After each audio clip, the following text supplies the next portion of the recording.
L'apôtre Philippe Dongo Awaso est fils des apôtres Batibanki Isaac, Iwaga Mukuna, Ngimbi, Ntambwe, Kabongo, des évêques de la Seka, ancienne formule depuis 1991. À ses jours, il a été établi dans son ministère d'apostolat depuis 1997.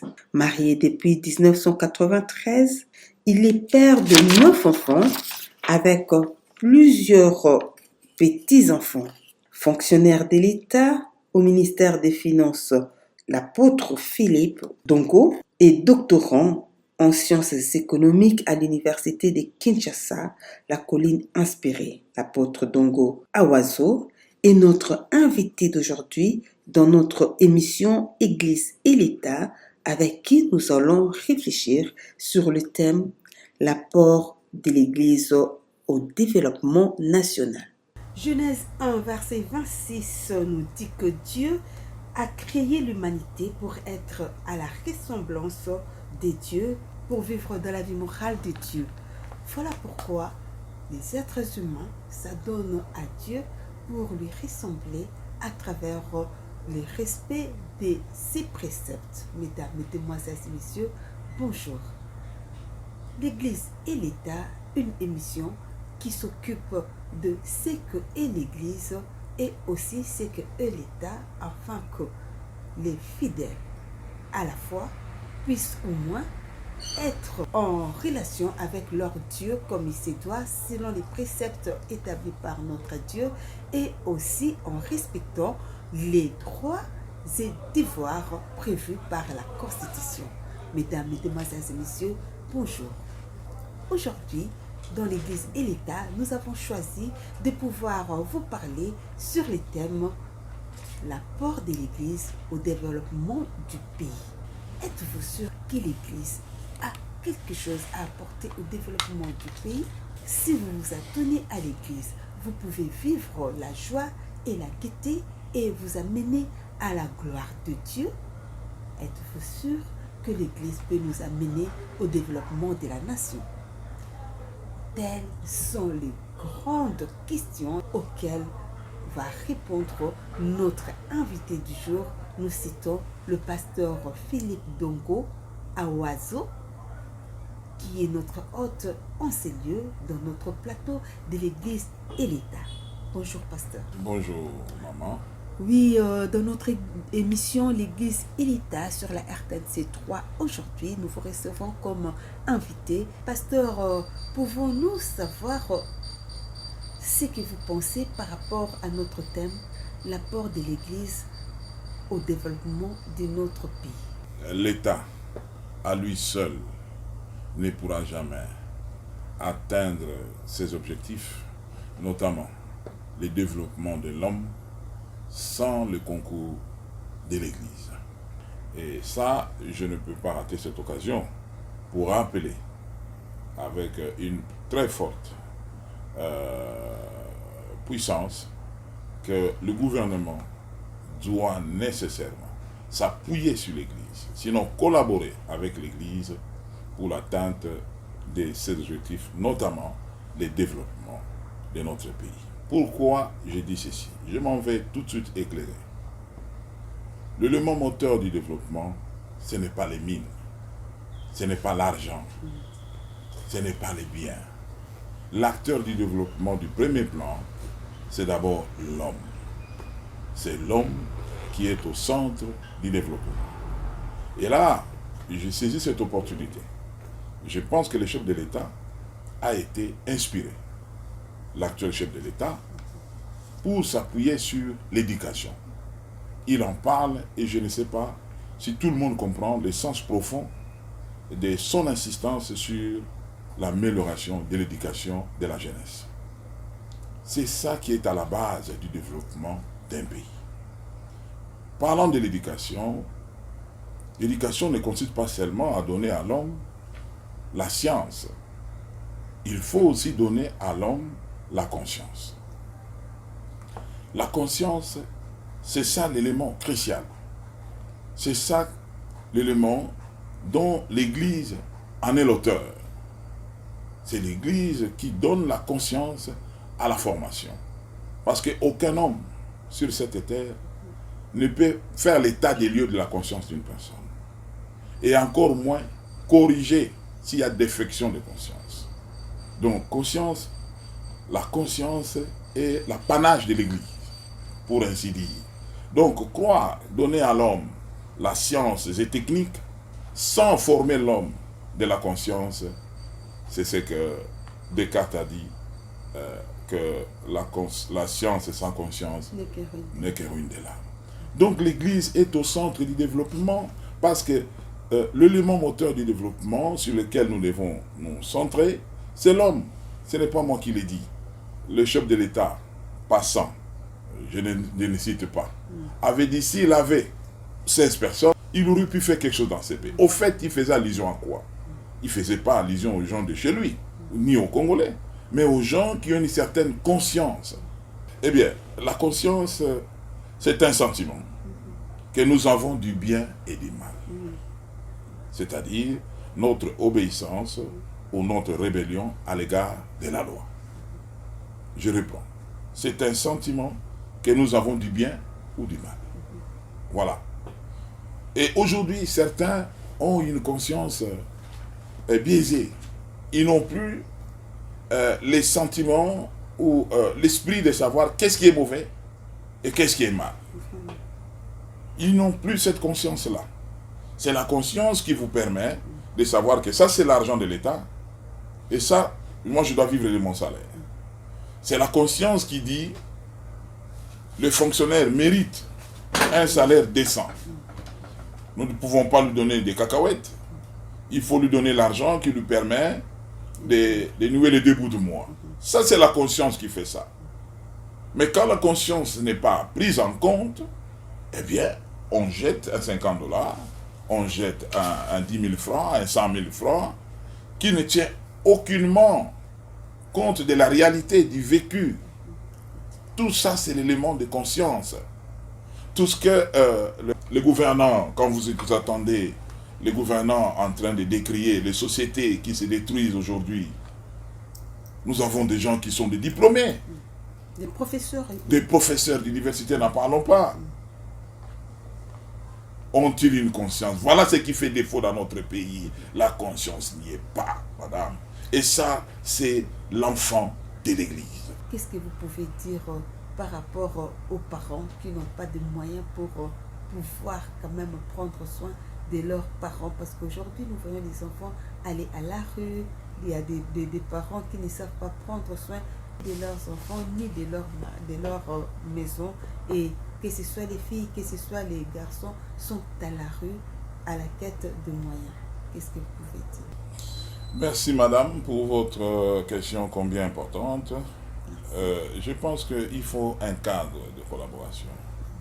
L'éducation de l'homme congolais n'est pas l'apanage du public.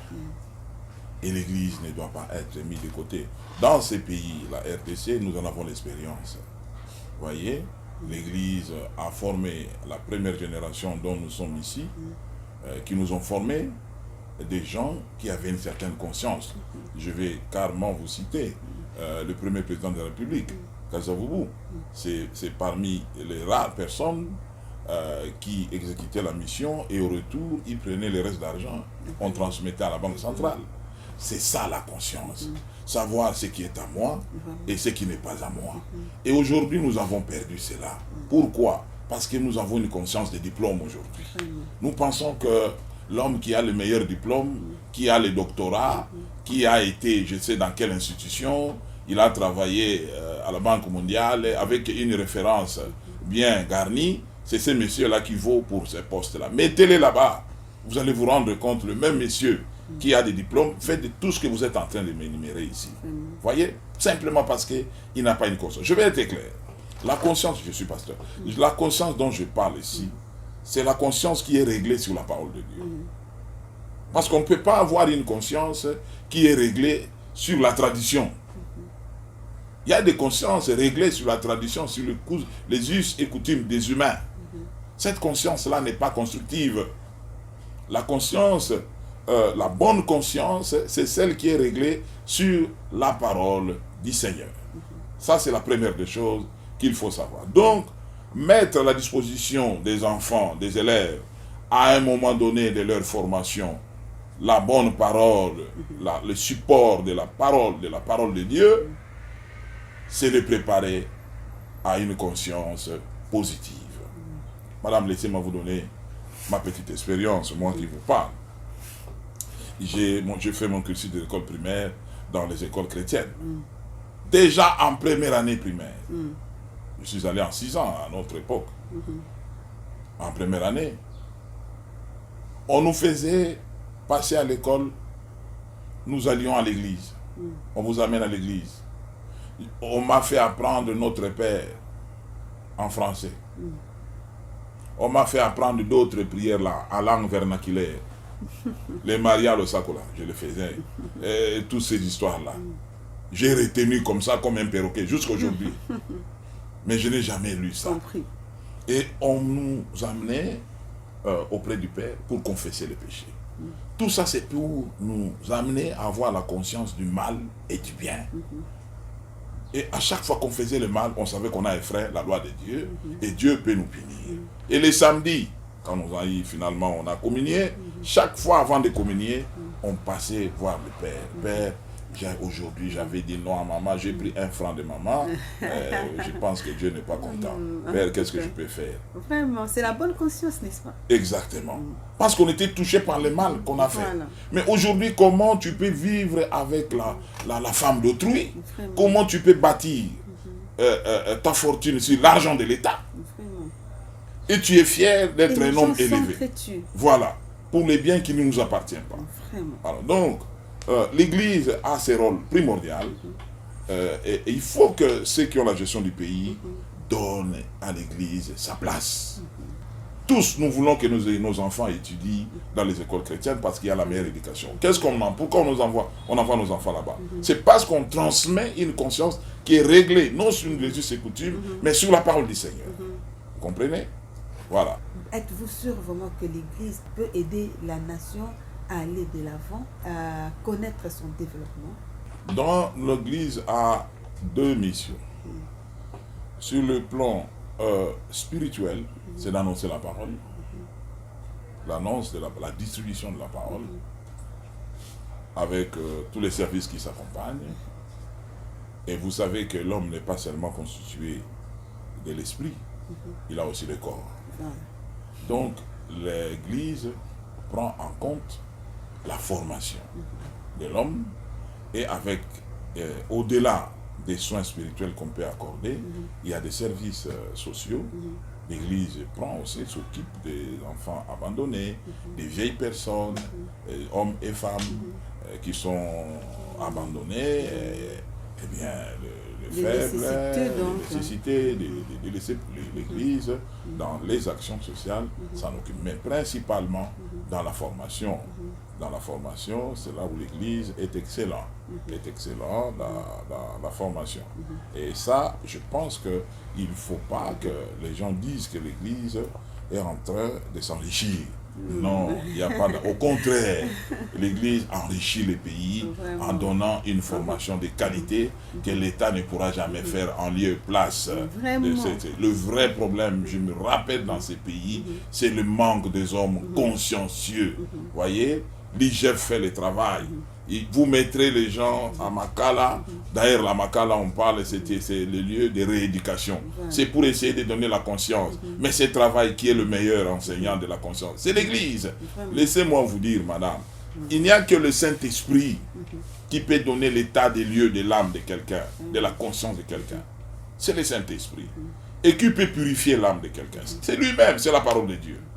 C'est la parole de Dieu qui peut purifier l'âme des œuvres mortes. Quand vous lisez la parole, cette parole a la puissance. La Bible dit c'est une épée à double tranchant qui est capable de vous libérer. Voyez, des consciences impures qui vous a habité, qui vous a rendu, qui vous a emprisonné et qui a fait de vous un homme sale, incapable. Voyez, c'est la parole de Dieu qui peut vous purifier et vous rendre utile à la société. Donc, l'apport de l'Église Il est là. Mais il faut que ceux qui ont tous les moyens, nous le disons, l'Église n'a pas tous les moyens. Voyez, l'Église vit de quoi? Lisez nos statuts. Voyez, des contributions de nos membres. Et si les membres n'ont pas les moyens nécessaires, une grande église, madame, aujourd'hui, je viens de chez moi là-bas, à l'intérieur, de plus de 500 membres, les dimanches, ils ont donné 60 000 francs congolais. Les dimanches.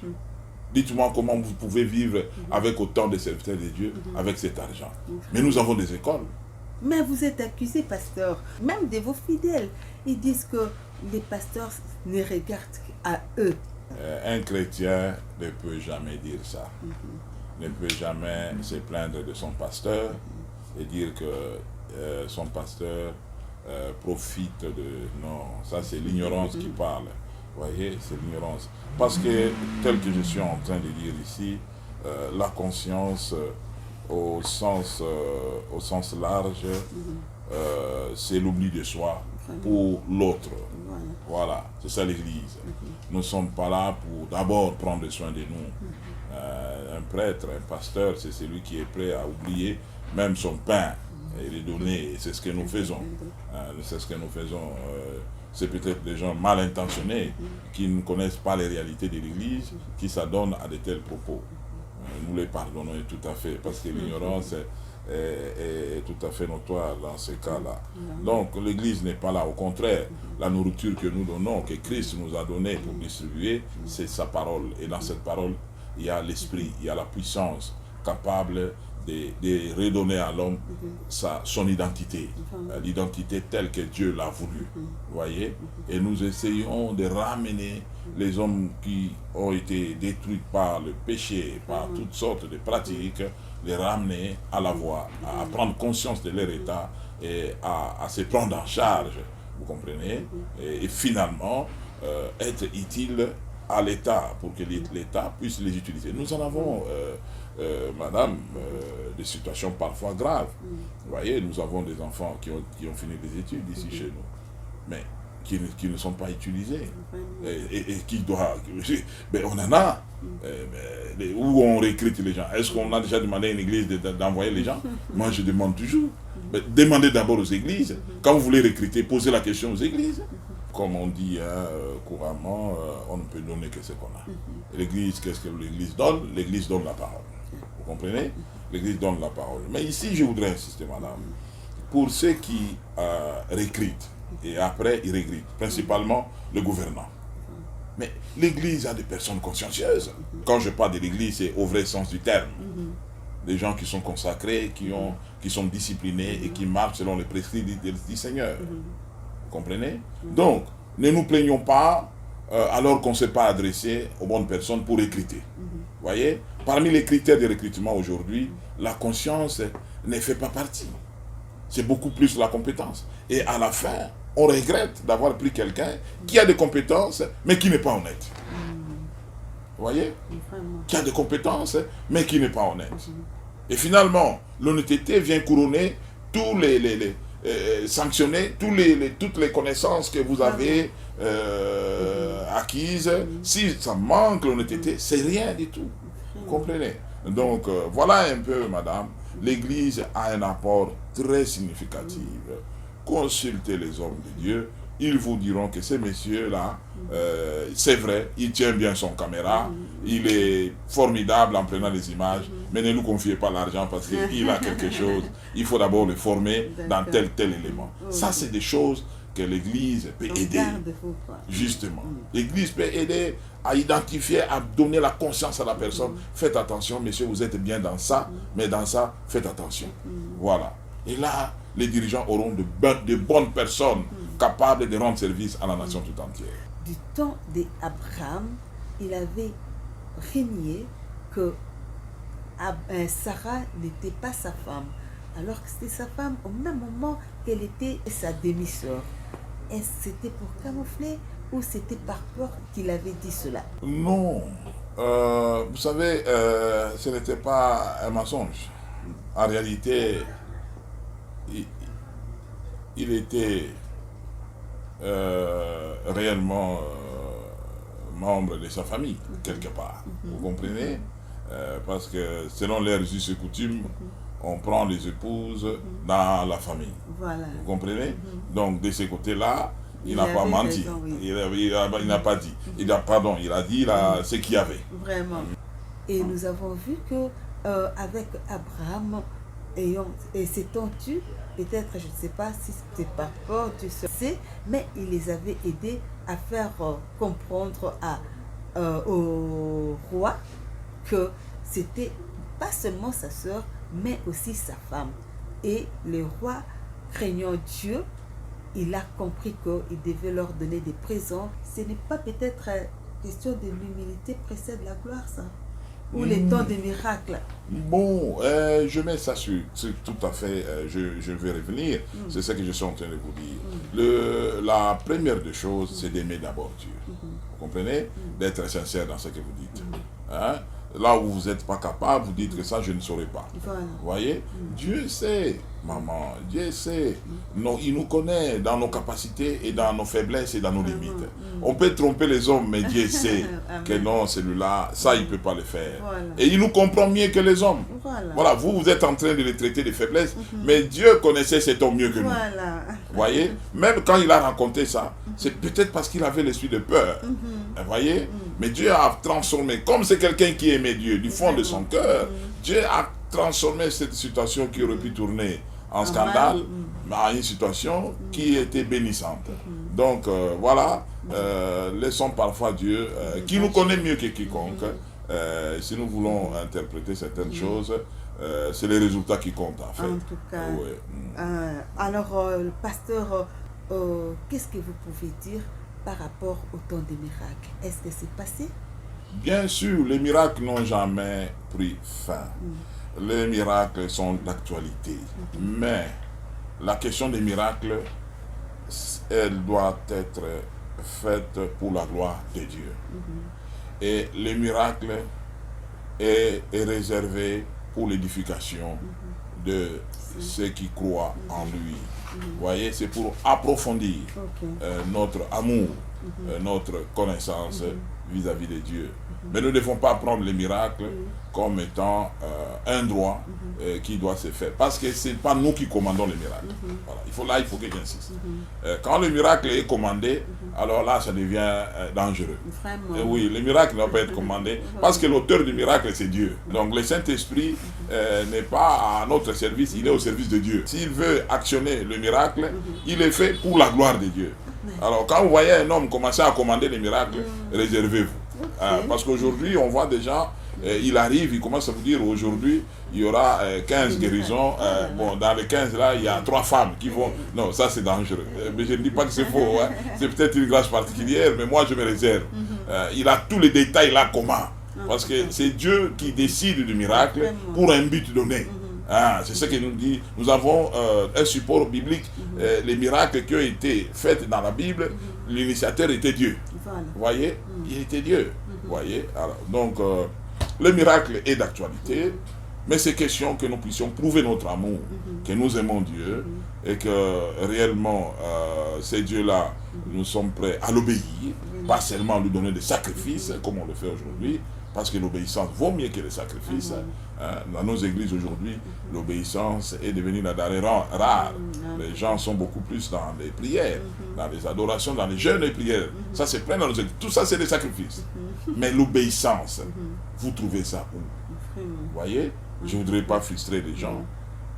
L'obéissance vaut mieux que les sacrifices. L'obéissance vaut mieux que les sacrifices, vous l'avez dit.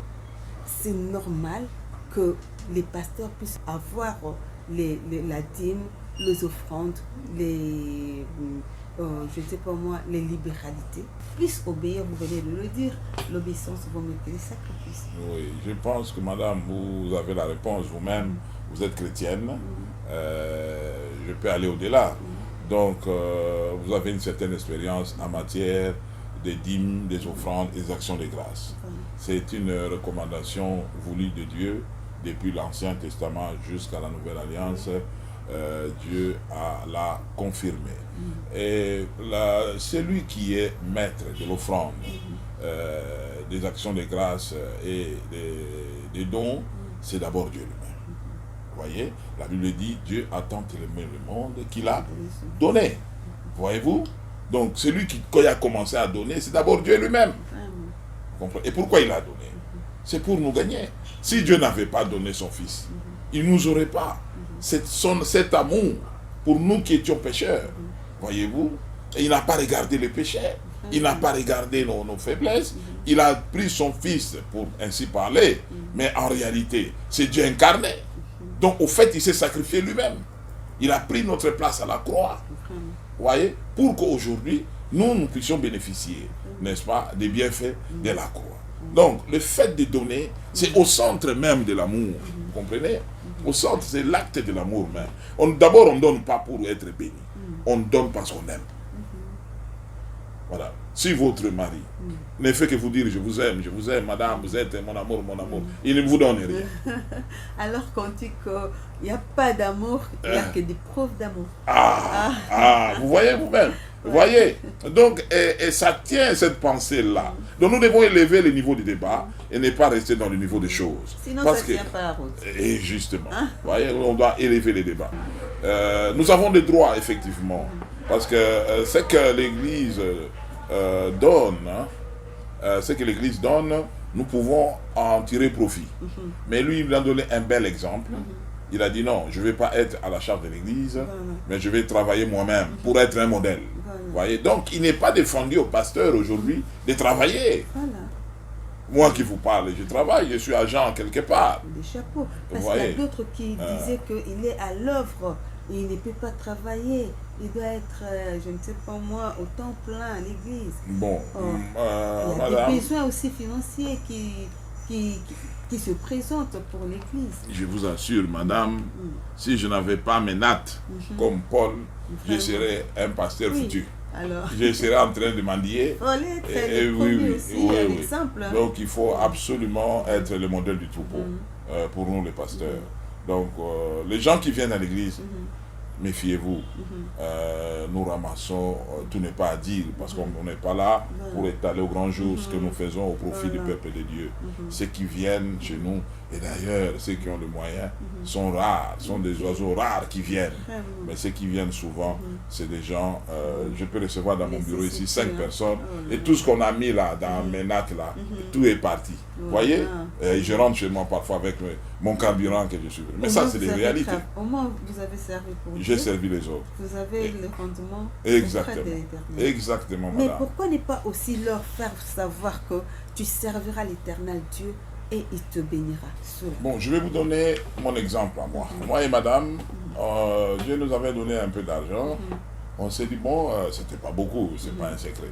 Et puis on dit, bon, cet argent, on divise par 2. Nous avons des femmes, excusez-moi, qui viennent à l'église et qui ne vous amènent même pas 1000 francs aux offrandes, d'autres n'ont rien, visiblement. On s'est dit, nous partageons notre butin en 2. Et on a pris un $500 qui restait. On a dit, nous mettons à la disposition des mamans pour les aider. Et on a fait la liste. On a... Ils font des tapages, on ne sait pas écouter l'une ou l'autre église. Qu'est-ce que vous pouvez dire par rapport à cela? Ça, c'est le problème du ventre. Voyez-vous? C'est le problème du ventre et de manque d'organisation. Simplement ça. Les pasteurs cherchent ce sont des personnes, d'autres ont des diplômes, ils n'ont pas su trouver un emploi, eh bien, ils réunissent sa famille et puis ils prennent les autres et ils disent, bon voilà, mais c'est pas une vie, entrer dedans c'est pas une vie, maman, c'est pas une vie. Donc tout ça, encore une fois, je reviens sur mon appel, l'État doit comprendre une chose, que si nous ne mettons pas l'ordre dans l'église, surtout notre État, comme nous, regardez notre chef de l'État, c'est incroyable. Un formidable, un bel. Moi je l'appelle pasteur. On a l'impression, quelle grâce l'église a un pasteur qui croit à l'éducation. Et dans l'éducation, je pense que là-dedans, il comprend que là-dedans, on doit donner la conscience. Si la conscience revient dans ces pays, l'IGF va manquer à faire. Et ça, c'est le rôle de l'église. L'église en a des clés pour donner la conscience à l'homme congolais. Avec la conscience, nous aurons la capacité. Au fait, la conscience, c'est l'amour inconditionnel. C'est un peu ce que les politiques appellent le patriotisme. Voyez-vous? C'est-à-dire c'est sacrifier pour son pays. c'est comme notre héros national. Voilà. C'est ça la conscience. Le ministre de la Justice insiste sur les études de théologie pour les pasteurs. Est-ce mal? Oui, Bien, non, est-ce que mais vous ce n'est pensez pas ça? mal. Ça fait partie de l'ordre. C'est vrai que les appels, nous n'allons pas entrer dans ce débat. Quand Dieu appelle quelqu'un, il ne tient pas compte, justement. Mais par après, la Bible dit ajouter à votre science, foi, justement, tout ça. Voilà. C'est pour que nous puissions diversifier notre connaissance et asseoir, n'est-ce pas, notre savoir. Vous voyez, ce n'est pas mauvais, les études. Bon, ça, c'est un autre débat. Mais est-il que quand on fait de l'ordre, l'État veut voir clair, on doit savoir à qui on a affaire, quel est son profil exactement. Parce qu'on suppose quand même que quelqu'un qui va diriger une grande communauté, il doit avoir un profil acceptable. Acceptable. Ça ne peut pas être quelqu'un qui dort et qui se réveille et dit, bon voilà, j'ai vu des visions. Et puis, il pouvait avoir une vision, mais faites-vous entourer de personnes qui peuvent parler avec l'État. Voilà. Donc, c'est ça. D'ailleurs, pour cette question que vous venez de soulever, madame, j'ai fait une petite étude sur les statuts des églises. Mais si l'État faisait cette étude-là, il va découvrir beaucoup de choses. Voyez-vous. Alors, vraiment, j'appelle qu'on y mette de l'ordre. Pourquoi? S'il n'y a pas d'ordre à l'église, le pays n'en bénéficiera pas. Voyez, si le pays n'a pas comme secours l'Éternel des armées, il ne vaincra pas. Il faut que nous puissions mettre Dieu à sa place. Et j'aime votre émission pour que je fasse passer ces messages. Mettons Dieu à sa place. Aujourd'hui, tout le monde dit qu'Israël va gagner. Pourquoi? Parce qu'Israël a rebâti le temple. Parce qu'ils ont mis Dieu à sa place. Et c'est Dieu-là qui est leur force, qui leur donne l'intelligence, la puissance pour vaincre quiconque se lèvera devant lui. Ils ont la promesse de par Abraham que quiconque vous bénira sera béni, qui vous maudira sera maudit. Voilà le Dieu d'Abraham, d'Isaac et de Jacob. Donc si le Congo veut faire sien le Dieu d'Isaac et d'Abraham, donnons l'honneur à Dieu. Mettons l'Église à sa place. Que l'on mette de l'ordre à l'église. Le désordre, je suis en train de crier aujourd'hui, est en train de gagner le milieu ecclésiastique. Les gens se battent pour des postes à l'église. Il faut que l'État se réveille pour qu'il y ait de l'ordre. Le jour, madame, retenez ce que je vous dis aujourd'hui, le jour où il y aura de l'ordre à l'église, où le Saint-Esprit sera le maître, et la parole de Dieu va prendre son autorité, Dieu descendra. Et nous verrons les bénéfices. Il y a des choses qui vont aller de soi. Parce que la Bible dit, cherchez premièrement le royaume. Et le reste vous sera donné par Dieu. Le royaume, c'est Dieu. Êtes-vous sûr vraiment que l'Église peut aider l'État? Je pense que sans embâche, je vais demander au gouvernement d'arrêter avec le sursaut d'orgueil. Chers gouvernants, nous vous avons élus, et même moi, pour que vous puissiez rester à la direction de notre pays. Mais alors, vous avez besoin des outils qui vous accompagnent. Et parmi ces outils, dont vous vous regrettez souvent à la fin de votre mandat, que si vous les aviez, vous alliez faire un bon travail, c'est l'homme. Et cet homme-là, il n'a pas que la science et les techniques.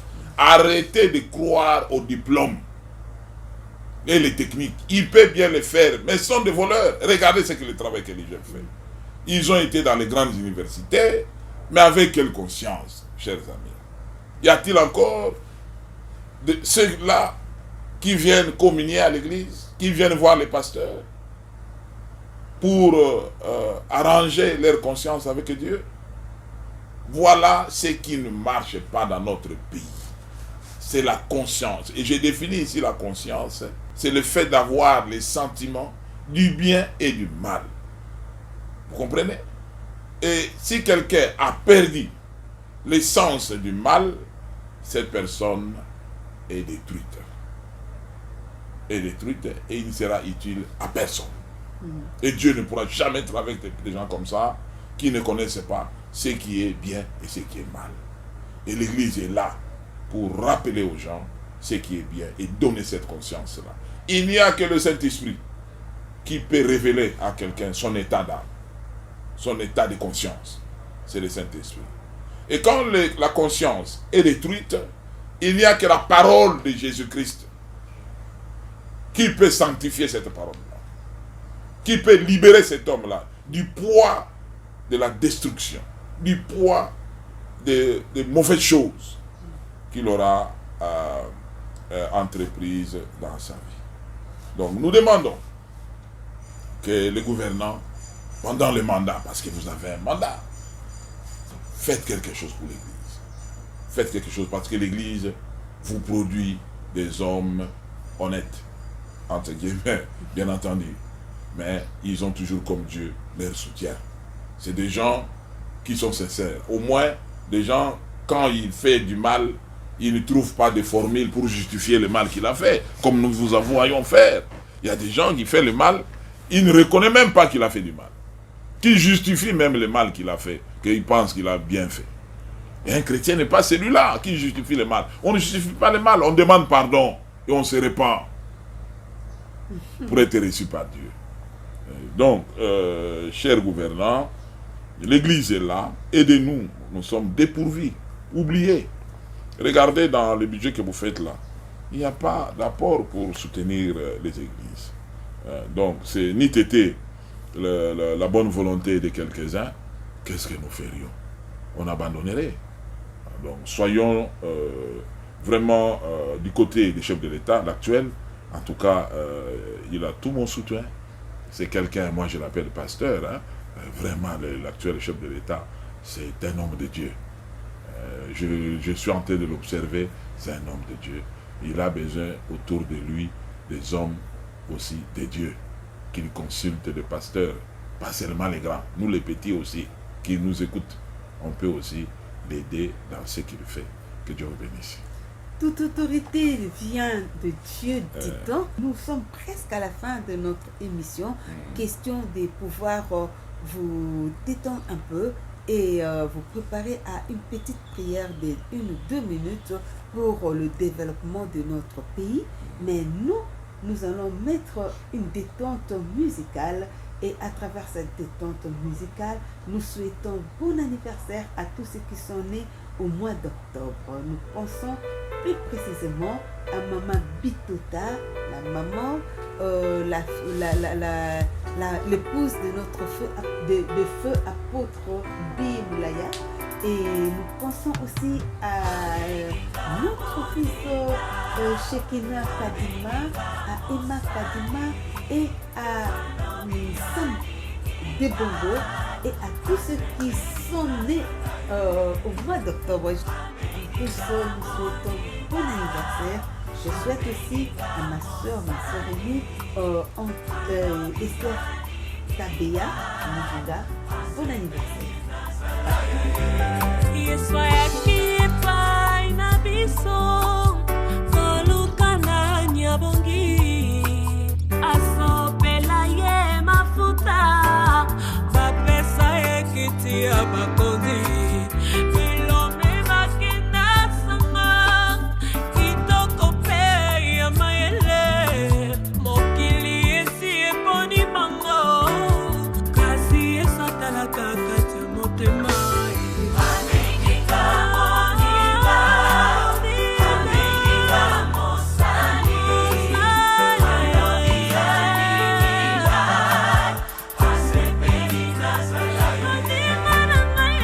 Mbote papa. Mbote mama. Tokutia na musala na yo, nandika na ye boye bisabiso, soki po na yo. Église koko contribuer na développement ya mboka. Pour l'église soki koki contribuer na développement mboka, oui. Mais par rapport à biso, eza passe. Donc ils ont même développement. Ils ont même développement. Par rapport, surtout l'église à réveil, mingi, tant qu'on gagnera une somme d'argent, mais on va voir même quand on a l'église, école, hôpital ou soit centre commercial. tandis que il y a l'église catholique qui va gagner 1% na bango au monde ba hôpitaux ya ba catholique école ba catholique mais tant que ya ba privé exemple mingi ya ba église de rêve te mingi ya ba acteur pastoral bazo penser car pour bien na bango moko et non bien communautaire ou soit tu cause na membre ya comité na bango là ça va mais pour la bien ya population eux vraiment ne pensent pas à ça. Est-ce que vous êtes sûr vraiment que l'église de réveil bazoka pe mbongo ngo mingi ekokokoka kosunga bango pe batonga ba école pe kotonga ba bien communautaire ndongo zoloba wana? Bon, na kati ya église le moins il faut battre la ta économie parce que tant bazo sala moi ba bénéfice à ton église il faut que de temps en temps il y a des églises tant ils ont mandat il faut que ils en ont école ils en ont hôpitaux ils en ont ba cas social ils ont cas il y a ba frère Wazakuna kuna na éviter le bien donc il faut pas arrêter de penser mais ça là ba cas belé oyo église il faut et puis ça va donc ils ont partenariat nango soit na association moko boye ba orphelin parce que mingi pe ba frère ils sont bazana te ba famille ba se bazana église ça fait partie pe ya 2 ou 3% ya kati ya éducation ya monde donc église école Alors pasteur, la balle est de votre côté. Oui. Qu'est-ce que vous pouvez dire? Merci à la détente qu'on nous a mis. Oui. Pasteur, une petite prière pour Oui. clôturer notre émission, Oui. à moins que vous ayez quelque chose encore à ajouter. Oui. Mais sinon, une petite prière pour le développement. Exactement. Ce que je pourrais demander ici, c'est un cadre. Un cadre, pas du tout de concertation, mais un cadre où nous, les petits pasteurs, nous pouvons faire passer le message que Dieu nous donne pour les pays. Même dans la Bible, il y a eu des grands prophètes, mais il y en a des petits. Et parmi les petits là, Dieu les utilisait aussi. Donc aujourd'hui, on nous dit que nous les petits là, nous ne sommes pas, nous n'avons pas droit, nous ne sommes pas des ayants droit, alors que Dieu continue à nous parler pour les pays. Mais on a difficile à faire parvenir nos messages à qui des droits. Alors si on peut nous donner un cadre, même un numéro de téléphone, dès que vous avez un message, faites-le passer. Ça peut être des messages tout à fait personnels d'une autorité. Alors, par quelle voie? Parfois, nous ne faisons que prier. On dit, bon Seigneur, on ne sait pas l'atteindre, nous prions. Vous voyez? Alors que si il avait le message, ça peut jouer sur son attitude. Si lui-même, par exemple, est visé par quelque chose, ça peut le permettre à prendre des dispositions. Nous avons vu quand même Joseph qui était vendu par ses frères. Nous l'avons vu accomplir quand même la vision que Dieu avait avec lui en obéissant à la parole de Dieu, de craindre de pouvoir se méconduire avec la femme de Potiphar. Et nous avons vu qu'il a aidé Potiphar à l'aider l'avant. Qu'est-ce que vous pouvez dire par rapport à cela? Pourquoi Joseph est arrivé à ce haut niveau et pourquoi Dieu s'est manifesté? C'est parce qu'il avait une conscience. La femme du roi l'a tenté et il avait la conscience du bien et du mal. Il ne pouvait pas toucher la femme. C'est la conscience qui l'a protégé. La conscience de Dieu. La bonne conscience. Vous voyez? Donc, encore une fois, la conscience est détruite au Congo. Les gens ne veulent plus de la bonne conscience. Que Dieu nous fasse grâce pour que nous en revenions. Et que l'État nous soutienne dans ce travail-là, de mettre de l'ordre. Donc, je conclus avant de prier que nous continuons, nous n'allons pas nous fatiguer, ces pays nous appartiennent. D'ailleurs, quand vous finissez votre mandat là, vous revenez toujours ici, dans nos montagnes pour qu'on prie. Vous voyez? Donc vous reconnaissez quand même l'autorité de Dieu avant toute chose. Alors, mais aidez-nous à faire ce que nous pouvons faire. Donnez un cadre où nous pouvons vous communiquer ce que Dieu nous dit dans nos prières. Nous allons prier maintenant pour vous et pour nous. Éternel Dieu Tout-Puissant, nous vous disons merci pour cette opportunité qui nous est donnée de nous exprimer en quelques minutes sur l'état la collaboration qu'il doit y avoir entre l'Église et l'État. Nous avons fait part de ce que nous pouvions dire à cet instant, mais nous n'avons pas tout dit. Que le Saint-Esprit, qui a la parfaite connaissance, continue à aider notre pays à se conformer aux prescrits de ta parole. Et aussi à aider l'Église à jouer le rôle qui est entendu de lui dans la formation de personnes, dans les missions de personnes consciencieuses auprès des gouvernements. Que le Saint-Esprit soit réellement notre soutien dans ce que nous faisons du jour au jour dans nos églises. Bénis également tes serviteurs pour qu'ils fassent le travail comme il se doit dans le gouvernement. Bénis également la presse qui fait ce travail franchement qui nous touche. Et c'est ça le rôle de la presse, d'aller trouver les bonnes informations pour aider le pays à voir clair dans ce qu'ils sont en train de faire. Qu'elle soit aussi bénie, notre sœur, sa famille, ainsi que ses autorités respectives. Nous bénissons tous les caméramans, tous qui ont pu contribuer à la réussite de cette émission. Qu'ils soient bénis au nom de Jésus-Christ, notre Seigneur et Sauveur. Nous t'avons ainsi prié. Amen. Amen. Merci Amen. C'est Amen.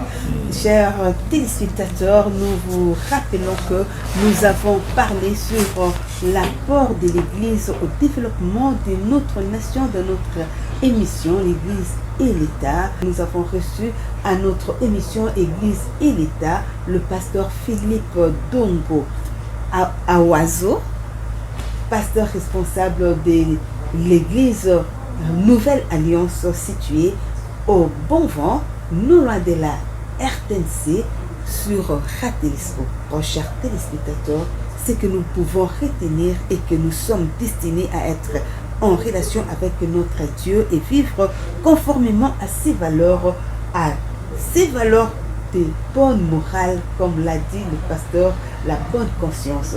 Alors, retenons que nous avons besoin de la bonne morale pour faire développer notre pays et pour hériter le royaume des cieux. Amen. Vivons sur cette terre, croyons en Dieu, mais n'oubliez pas, ajouter à la fois un peu de la science pour aider notre pays à pouvoir se développer grâce à nos connaissances et valeurs utiles pour le développement de notre pays.